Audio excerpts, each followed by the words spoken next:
ये वाला जीमेल तकरीबन हम सब लोगों को ही आया है और एक दफ़ा तो इस जीमेल को देखकर सब लोगों की आंखें फट जाती हैं, क्योंकि यहाँ पर उन्होंने प्रोमिनेंट करके लिखा हुआ है वी विल पोज मोनेटाइजेशन। अच्छा, अब इसमें घबराने वाली कोई बात नहीं है, क्योंकि ये सिर्फ़ और सिर्फ उन्हीं लोगों का चैनल डीमोनेटाइज करेंगे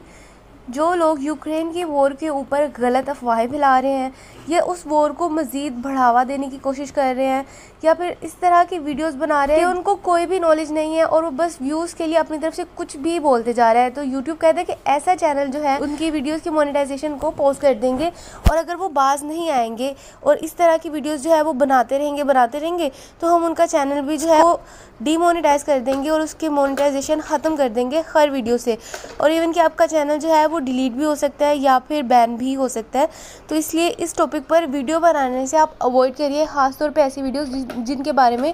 आपको खुद भी कोई इतना ख़ास नॉलेज नहीं है। अच्छा, इसमें एक छोटी सी अफसोसनाक एक बात और ये भी है कि यूक्रेन की वॉर पर तो ये बोल रहे हैं और उनकी हमदर्दी भी दिखा रहे हैं, लेकिन शाम में, फ़लस्तीन में और कश्मीर में जो मुसलमानों पे जुल्म हो रहा है उसके ऊपर दुनिया का कोई इंसान नहीं बोलता था।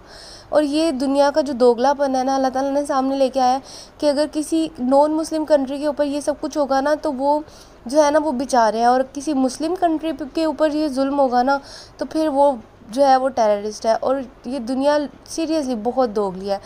हाँ, अगर हम लोग यूट्यूब को तब मानेंगे जब वो ये भी पॉलिसी के अंदर लेके आए कि जो फ़लस्तीन, शाम और कश्मीर के बारे में गलत बातें बोलेगा और लोगों को भड़काने की कोशिश करेगा, हम उसका भी चैनल डिमोनेटाइज करेंगे।